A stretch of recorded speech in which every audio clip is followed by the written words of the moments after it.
મારું નામ વસરામભાઈ વેજાભાઈ મોકરિયા, ગામ રાણાવાવ, તાલુકો રાણાવાવ।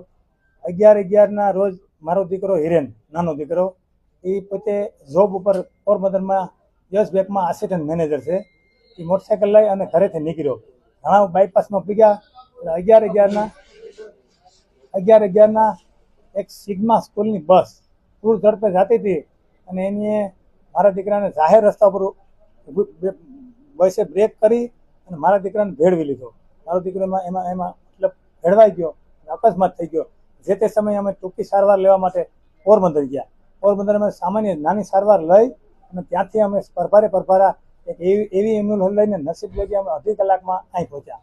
અહીં પહોંચ્યા એટલે રાજકોટની SCG હોસ્પિટલ ને ડૉક્ટર પાર્થલાલ સેતા, ત્યાં અમે દાખલ થયા અને એની સિટેશન કર્યું તો એને અમને કીધું કે ભાઈ આ તો સામાન્ય વસ્તુ છે, આને તો ખાલી માથામાં 3-4 તિરાડું છે કે આમાં કોઈ છે નહીં, એટલે કે આપણે આનું ઓપરેશન થઈ જાય, આ ખાલી તમારે 2-3 લાખ રૂપિયા પૈકીએ।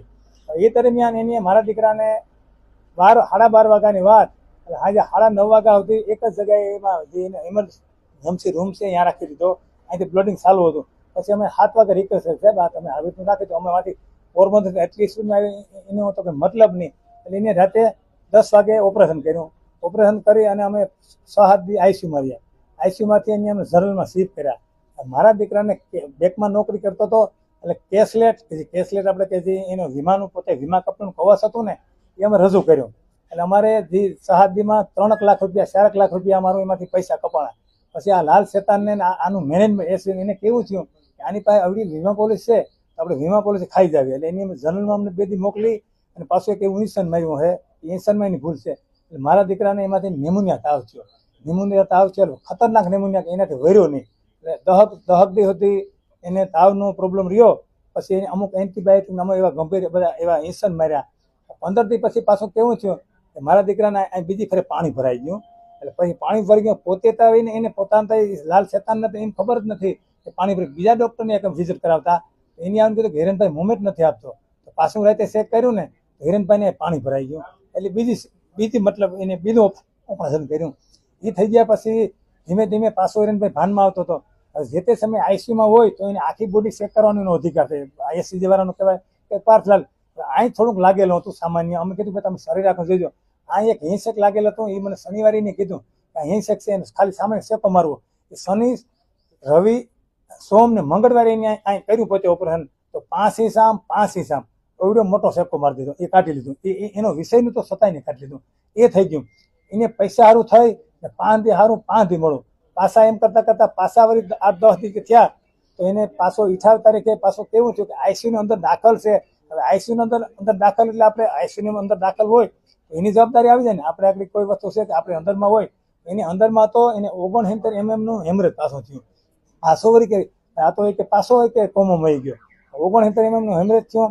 પછી એમાં એને કંઈ ખબર ન પડી કે શું કારણ થયું। અમે કીધું કે આનું રીઝન શું, એ તો કે આપણે કે સિટેન કર્યું, એટલે પછી એની ઓપરેશન કર્યું। એને પાછું કર્યું, સાહેબ આ તમે અંદર છે ને આવું કેમ થયું, પાછું એવું ભયંકર ઓપરેશન કરી નાખ્યું। એ ઓપરેશન કરીને પાછો લઈ આવ્યા। પછી મારો દીકરાના એવી મોમેન્ટ કે ખાલી એક હાથ અને 2 આંખું, એના સિવાય કંઈ મોમેન્ટ ન મળે। હવે એ દરમિયાન એને ઓપરેશન કરી લીધું, અહીંથી જે હાઇટકી હતી એ બધી કાઢી લીધી। એ હાઇટકી ક્યાં નાખી દીધી અમને કંઈ કીધું નહીં। એ પછી અમે તો ઓછામાં ઓછા 5 દી કીધું અહીંથી આપણે હાઇટકી કાઢી લીધી। પછી ત્યાંથી એ થઈ ગયું। એમ કરતાં એની નજર કેવી કે અમારે 1.5 મહિનો થયો ને એટલે અમારું 31 લાખ રૂપિયાની બિલ કર્યું। હવે અમારી પાસે પૈસા, એની નજર કેવી કે આ લોકો પાસે બીજી પોલિસી છે, બીજી પોલિસી સારું થઈને એને આવી રીતનું કર્યું, 5 દી સારું 5 દી નબળું। એ દરમિયાન પછી અમારી પાસે પૈસા નહોતા।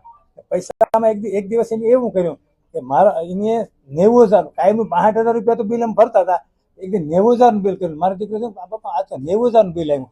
એને જે 10 દી પહેલા જે દવા આપી હતી ને એ ખોટા બિલ ચડાવ્યા, એટલે 25,000 રૂપિયા અમે પકડ્યા।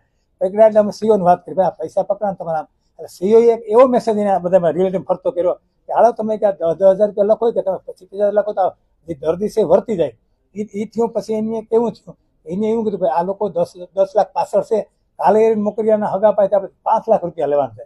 એટલે 5 લાખ રૂપિયા હતું અમને દબાણ આવ્યું એટલે અમે અમારા વડીલો સંપર્ક સાધી અને અમે ભલામણ કરી ભાઈ અમને આ એટલા પૈસા લઈએ, અમારી પાસે પૈસા થઈ રહ્યા। પછી એ એવું નક્કી કરી ગયા કે ભાઈ આને હવે તમે પૈસા ન લેતા, તમારી કોઈ આ કોકિલાબેન આંબાણી હોસ્પિટલ નથી, આના પૈસાને થોડુંક ધીરું કરો કે એ દરમિયાન એમ કરતા કરતા પાછું આગળ હાલ્યો તો પાછું થોડાક દી પહેલા કે 8 દી પહેલા હવે અમે એક ઠેકાણે ગયા, ત્યાં ગયા એટલે ભાઈ આને આપણે તપાસમાં બીજા ડોક્ટરને બોલાવો. તો અમે કીધું બોલાવવાનું બીજા ડોક્ટર છે, એને બીક લાગે બીજા ડોક્ટર આવે આપણે તો પાણી ભરાવા દે. તો અમારી મજૂરી વગરનો એને મારા દીકરાની પુત્રવધુ હતું એની સહી લઈ એની પાછી સર્જરી કરી નાખી. આજે ચોથી સર્જરી કરી નાખી ને ત્યાંથી અમારો દીકરો ભાઈ ભગવાને મારા દીકરાને હમું ન થવા દીધું.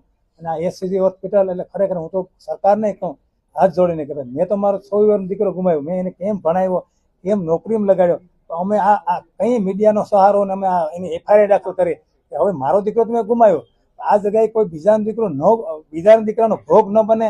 આ હોસ્પિટલ હું તાળા લાગી જાય. ડોક્ટર લાલ શેતા છે એ શેતાન છે ખરેખર, એનો એવો તમોગુણી છે. મારા હેમેતા આજ મહિના દીધા એને મને એક એવી જગ્યાએ મને એવો આમ ભડકા ભરેલ, હું તો એને મહિને બોલાવતો નહીં. તો ખરેખર લાલ શેતાનું લાયસન્સ રદ થવું જોઈએ, આ હોસ્પિટલ તાળા લાગવા જોઈએ. સરકારને મારો એટલો ખરેખર અનુરોધ છે.